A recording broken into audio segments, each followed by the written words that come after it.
the producers are going to be mad at me, but I'm doing an ad hoc sticky note right now.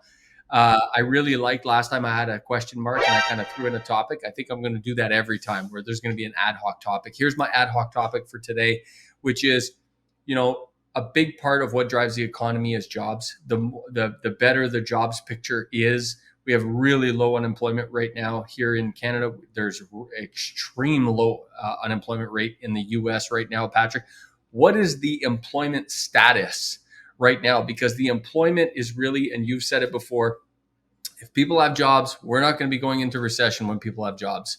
And right now, what does the employment picture look like in this country so that people can get a sense of where this is going? Because the headlines are all over the place. And of course, people read these and they get scared. Well, there's a couple things that we have to speak to. Number one, it is ticking up slightly. I went from 5.2 to 5.4%, somewhere in that neighborhood. The point of it is that it doesn't seem like a big change, but that is a shift in the trend. And then it was also a very quick shift in the trend. So, it's interesting that we got to play on this a little bit. We got to dig into it. Tiff Macklem is out there saying immigration is important. Otherwise, we're going to have to raise rates even more. It's like, it is talking out both sides of your mouth, Tiff Macklem. What you're saying doesn't make sense. The point is this, is immigration is coming into this country. We're actually not creating enough jobs. So we keep saying that there's a lack of workers and there's more jobs. That is actually reversing. So we are looking at leading indicators again. That's a number that we're going to pay close attention to. We're going to start to really follow it. Good news is lots of employment, but that immigration is in fact going to, I guess, more than fill the jobs that are out there right now. It doesn't seem like it, but it's all the lag that's coming up. So from a leading indicator point of view, I think we will see unemployment start to increase. Nothing to panic about today, but it's there. Okay. And you think, Patrick, you often talk about how 6.5% is a good unemployment rate. It's a balanced sort of employment market, if you will. Right now, it's still not a balanced employment market. A lot of people, I actually saw a sign the other day. I stopped over at a great, being a French guy, they have this great sign that says, best Montreal smoked meat, nowhere near Montreal. So I was like, hey, I got to stop here. I need myself a Montreal smoked meat sandwich. You know what I'm saying? So I pull over. I got the big diesel. I got the trailer. I got the tractor. So I pull over. I get to the friggin' thing. You know what it says? Sorry, we're closed Monday and Tuesday. What did it say? We're closed Monday and Tuesday.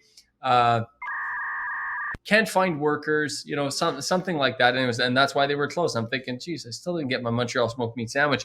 A lot of people saying that they can't hire, they can't find the talent they're looking for. By the way, Patrick, you know me, you know my thoughts. I think this is 100% false. I have found incredible people. I've been hiring people a lot in the last 6 months, and we found some awesome people. So I don't buy into that bullshit, but what are your thoughts on that?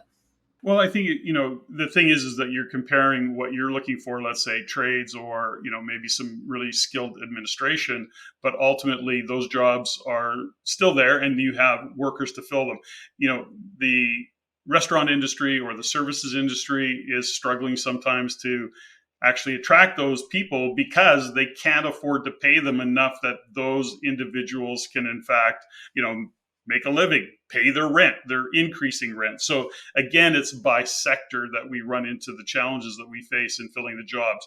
And as far as unemployment goes, like real estate, it is very regional. So you look at a healthy unemployment rate, and I forgot to check on Alberta, but I want to say Alberta overall is about 6%. So it's really in that sweet spot. So when we look at Canada overall at 5.4%, you really have to unpack that a little bit and look at specific markets in order to determine where they're at and what they're struggling with. And then, of course, looking at the job sector. When we look at I'm going to say this overall, when we look at Canada, the challenges we're going to face with this increase in rates is that we were so dependent on housing in terms of employment, in terms of GDP. We've talked about it. It's no secret. We've said time and time again is that the real estate industry is what is driving a big part of our economy. And when we slow down, if we slow down real estate, of course, we're going to start to feel the pinch of that. We're not manufacturing more. We're not exporting more. We're not really developing the productivity side of our economy. And this is where we got to see a shift. We have to see that shift in order to be kind of optimistic about a lot of growth into the future. Now, this goes back to the immigration that's coming into the country. There's more than enough immigration to fill the jobs. the level or the quality of the workers coming in or the skill set is where we run into the challenges. If you like what you learned here, go to the description below and subscribe for our free Insiders newsletter, where you can also stay up to date for our upcoming events and our courses. If you want to see more stuff like this, click here. If you want to see the entire show, click there.